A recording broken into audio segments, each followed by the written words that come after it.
Hey everyone, welcome back to Land Investing Online. Come unlock your potential freedom through land investing. Here at Land Investing Online, we teach students how to profitably buy and sell vacant land. This is the simplest, least competitive, and most profitable sector of real estate. For more information, visit landinvestingonline.com. We even have a free Discord with tons of successful investors, including Ron and myself. Come learn from the best. As always, please subscribe, like this video on Apple Podcasts, Spotify, YouTube, whatever you guys are listening on. It really means a lot to us. If you guys get any value from this at all, please like and subscribe to our channel. It means a ton. As always, I'm Daniel Apke, joined again by my brother and business partner, Ron Apke. Welcome back, Ron. Hey, Dan, good to be here. Before we get into today's topic, which is why now is the best time to start your land business, we'll get all into that. But before that, let's go over a question from one of our members. Question is, do you guys use inspection period in your purchase agreement for land? Yeah, this is a good question, Dan. So basically, if someone returns a purchase agreement, do we have to buy that land no matter what? And the answer is no. Like the way we teach and the way we provide our letter for our students to send to sellers, it gives you a lot of ways out um, once you get a signed purchase agreement. So you're going to have a short due diligence period where you're going to find out about the land. And you want to do this as fast as possible so you can be transparent with the sellers. But to answer your question, yes, we do have a short inspection period. We try to be really quick with it so we can be upfront. Maybe we have to negotiate a little bit with the seller, but I like to get it done in 24 to 48 hours. It's nothing that's specified on the letter as far as an inspection time period, but we do kind of keep the 24 to 48 hours with our sellers so we can be transparent. Yeah, really good points, Ron. I don't have anything to add to that. All right, let's get into today's topic. Why now is the best time to start your land investing business? And I want to start by saying, usually in business in general, land, real estate, services, restaurants, I mean, it gets different, but usually with businesses in general, 90% or more, the best time to start is now, in my opinion, just with businesses in general. Because you got to realize, I talk to so many people that are buying properties or looking to buy properties, but they're holding off a year, going to see what the market does. And I do agree with that. And I'm doing the same thing. But to an extent, you got to think like, if say you're opening up a restaurant and you need to wait, or you're wanting to wait like 6 months until your daughter's off to college or whatever it is, or you're just waiting for the next thing to happen. There's so many life events that come up during 6 months. And while you're sitting there waiting on your butt, you could be actually working and working towards your long-term vision and goal and making things happen. That's 6 months that you're not going to get back, or 1 year that you're not going to get back. You can be moving things forward. So although things might be aligned a little bit better in 6 months, 12 months, whatever there's always a way you can start now, and you can be 6 months ahead, and you could be in the land business. 6 months, we always say that's the profit zone. So you can be a profitable business by then, in general, I think. And with the business, you could get up and running. That's what I wanted to say to kick this off. I think almost all the time, and we're going to get into land specifics on why it's a good time right now for land in general. But I just wanted to kick that off by saying, no matter what the economy, market, whatever it is, now is usually almost always better than later. Anything to add to that, Ron?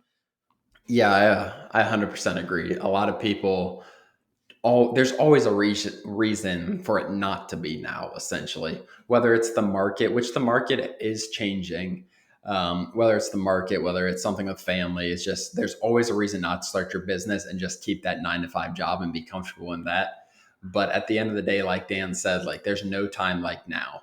A market like this is going to teach you a ton, and then when the market turns a little bit, you're gonna be better. Like if you're thinking like, no, I'm gonna wait for the market to turn to start my land investing career, it's just not the right thing to do. And more times than not, you probably will never end up starting it because there's always going to be that excuse there. So it takes a lot of courage to get started, to send that first mailer, to buy that course, to invest in yourself, which is buying the course. But there is no time like now. And there are a ton of profitable land flippers right now. And there's going to be a ton for the next 12 to 18 months, new and old land flippers. Yeah. So if you want to be a part of it, the best time to start is now. And even if it's just your next rental property or whatever it is, like on my other YouTube channel, I have a video going over what real estate does for you every year, just going through the returns and stuff.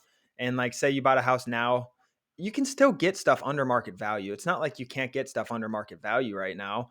But I do think things are going to drop, and real estate's a little different. I'm saying more business related stuff for this episode. But let's get into the specifics of land, Ron. I just want to start by kicking off with the current state of land, which has been phenomenal from our end, and from what our members are seeing. So land's still great. Obviously, rates and everything are going up right now. Things are changing fast. But like the main thing for me to bring up, if you're considering joining or becoming a member or getting in the land business, the main thing I want to talk about, or one of the things I want to touch on, is the low competition.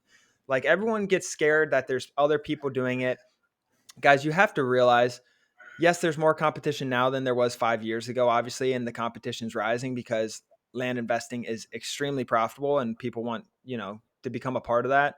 But at the same time, you have to realize that there's businesses like wholesalers out there in cities that where there's just hundreds of them running around trying to buy the same properties. Like if wholesaling is sustainable enough to make it work and you can make that business work, this business is always going to be sustainable in that way. That's the first thing I wanted to mention.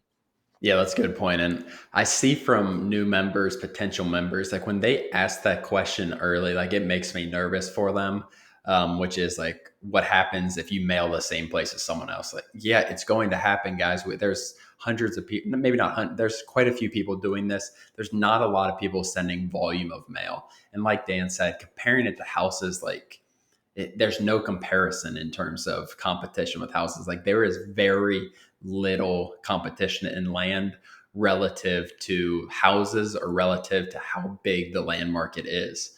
So yeah, I And mean, go ahead. it's almost like when people ask that question, it gives us not red flags. I mean, it just makes me a little concerned for them, or like Ron said, it makes him a little concerned. I've never really thought of this personally, but he's saying it because that's a sign that they're looking for ways to fail almost. Like they're looking for excuses already. They're looking for, things to go wrong instead of there's thousands of counties out there and so many different areas to pick and choose and send mail and so many things you can look for a million ways on how this business is going to be successful, and don't look for the few that's going to prevent you from getting a deal, but the deals are still out there no matter what. And the thing is, Dan, more than one person can be successful in one county at the same time. I've Yeah. talked to people who happen to mail the same county as me within a couple weeks. And we both ended up getting deals, which is crazy to think about. Like, why didn't they call the other person? Some of it's pricing, some of it's timing, some of it's if you answered your phone or if you had someone answering the phone. There's just so much land out there, Dan. And I know we'll get more into the details in terms of the market, but there really isn't a better time to start this business than now.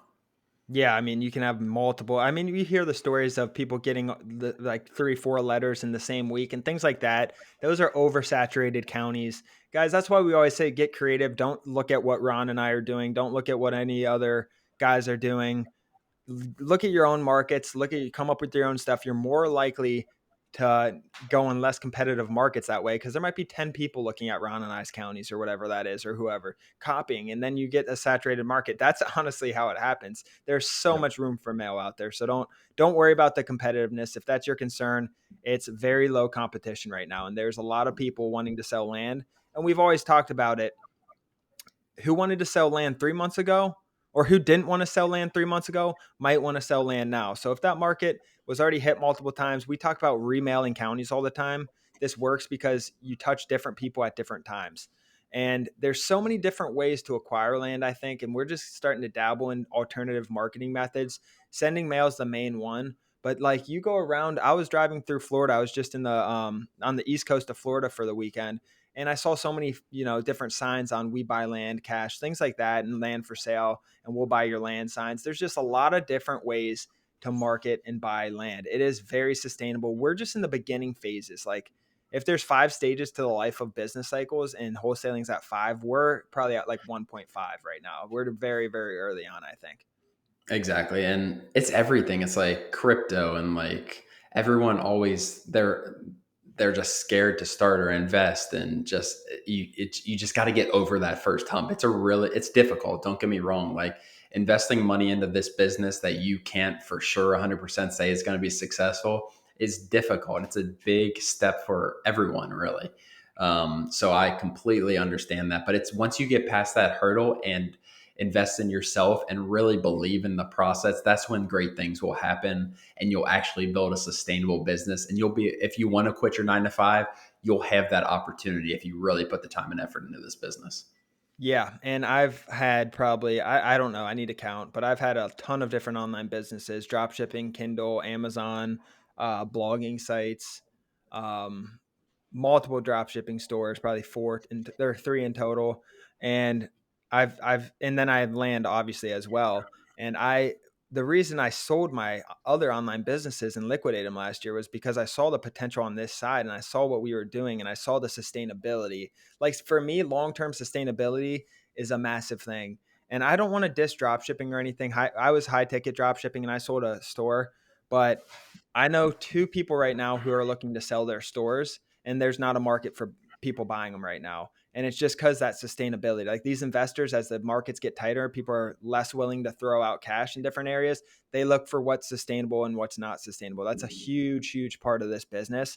And acquiring land the way we do is sustainable, I think. But there's so many, I'm telling you, within the next 6 months, I'm going to have a lot more to say on marketing land because that's one of the things we're focusing on as a company. We're looking for alternative methods besides mail to retarget and market and acquire land. And there's just so many different ways.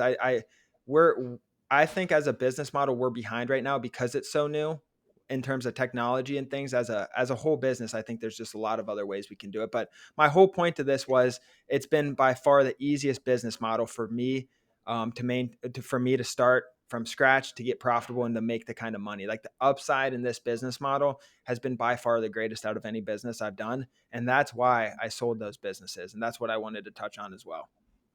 Yeah, I think that's a really good point. Let's talk about the because I think that's the most common thing, and people are going to click this episode because they want to know like how are we going to keep doing this as it turns into more of a seller's market, or I'm sorry, more of a buyer's market.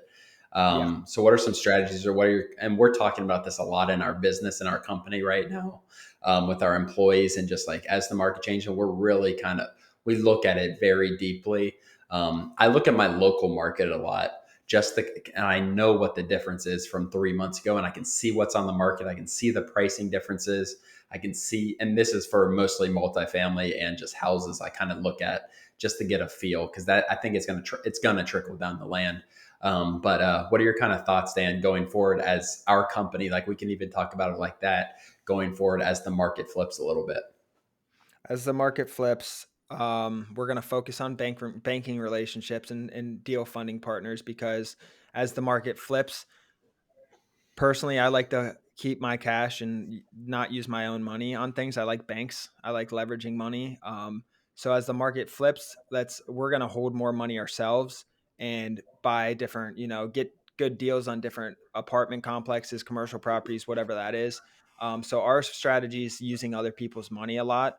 Um, and that lowers the risk, especially as the days on market goes up. There's a lot of investors who are in banks, it's still a great return for them, so they're okay with it. But we can use that money and attack different areas as well. So I think leveraging money is number one for us. Looking at alternative methods to marketing, trying to acquire. How do you put that? Trying to acquire more efficiently in a Mhm. money aspect, and it's hard to measure mail in a way because you don't know who necessarily opens it and all that good stuff. But there's a lot of different ways. I think marketing is number two.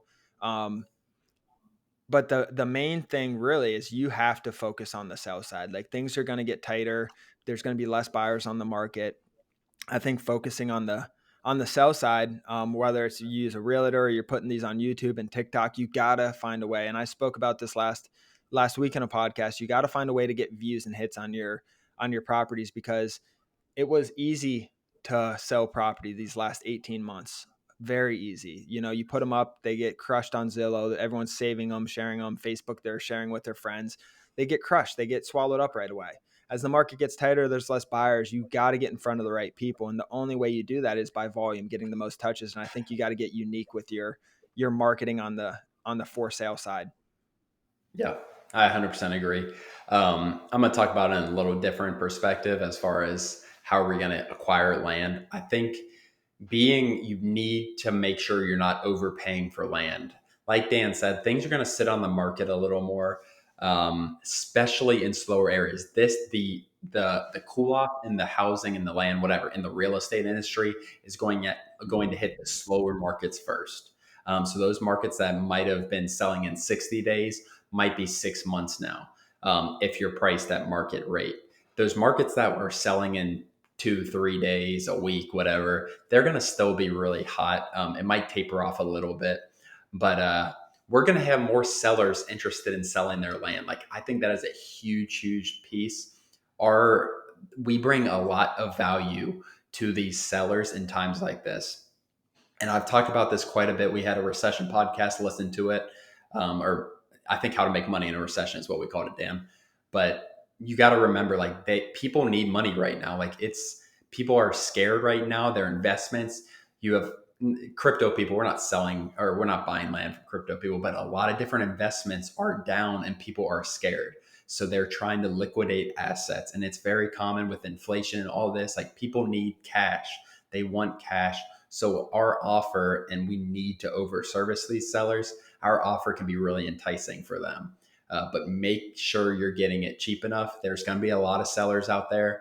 I guarantee, Dan, there's going to be a lot of new land investors who are making poor purchases because maybe they didn't run it by someone else. They were going off data from when the market was the hottest, and maybe it's a slow market. But you got to be careful, and you got to make sure your due diligence is done well. But that's really my only. It's not. I'm excited for it, but I know people will make mistakes and they'll be holding land for a year because they bought something too expensive, or they'll lose money because they'll have to sell the land and liquidate it themselves. Yeah, and in a seller's market where things are tighter, you might only have 4 properties in a county that are reasonably priced for sale, but all of a sudden there's 15 of them, and Mhm. there's defects on yours. Like, you're going to be the last one chosen. So you just got to be, like Ron said, to his point, like, you got to be smarter with your purchases. I think more strict. Buy good land. Don't buy defective land unless the price is right. Obviously, just make sure you can sell it. Maybe like, honestly, we're talking about the marketing. Maybe realtors once again, become more valuable for this business. Cause I mean, who knows? I don't know. We're keeping a tight eye on it, but things like that, you just got to market your properties correctly and acquire cheap. And I think, as long as you make those good decisions on the buy side, this business model is going to be in a really, really good spot throughout this recession. Yeah, I heard someone talking, Dan. He said, let's say you have $1 million house and it was $1 million, whatever, 2 months ago or something, and it's not $1 million anymore. Like, maybe it's worth 900 or something like that.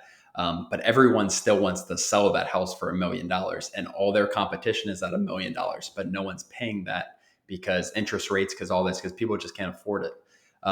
He said, listen, post it up for 900 grand. You're going to have a bidding war at 900 grand because you're $100,000 under, and you're going to end up selling for 920 to 940, opposed to maybe holding it for 2 years and selling for 8 or 850.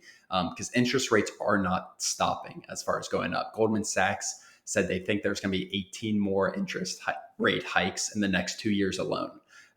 So once you start getting up to 8, 9% interest rates, which I think is going to happen, people are going to not be able to afford as much house. It's just the fact. Um, so underprice your land is basically what I'm saying with that point, is price your land under market value, in my opinion, Dan. You got to be the cheapest on the market. If there's 25-acre properties on the market, the cheapest one, 60 grand, post yours for 50 grand and get it sold. Yeah, posting. Yeah, exactly. So there's a few ways you could post it for market value and market the hell out of it, and really really focus on, maybe have a good realtor, good pictures. You're on YouTube, TikTok, all that stuff. Or you can post it the easy way to do it. And what we're going to do is we're going to post it up for 80-90%, flip that property, move our money quick. Days on market stays low. That's the thing. Like, during these recessions, you can have naturally days on market goes up, right? So maybe it was 15 days average for us. Maybe for the average, maybe in the market it was 15 days was average, and now it's going to be 30, say. But for us, maybe we stay at that 15 threshold, and I have to look and keep analyzing data as we go. But maybe we stay at that 15 days, but our, percentage of market value that we're selling at, goes down from, we were at 95% to 100. Probably we're probably around 95%. Maybe that goes to Mhm. 85% and we stay at 15 days. Maybe it goes up a little bit, but you can kind of counter the slow market with lowering your prices, obviously. And what do you have to do to lower your prices? You got to make sure there's enough room for air. So price lower and buy lower and negotiate better and do things on the front end, and then the back end will be fine. It's all like Yep. recessions are great. The sustainable, efficient businesses are going to do well. You got everything you do in your business needs to be more efficient in a recession, or else your business is going to die. Maybe not land Yep. because land's not in a spot for that, but just businesses in general. But that's all I really have, Ron. Yeah. I don't really have much more down.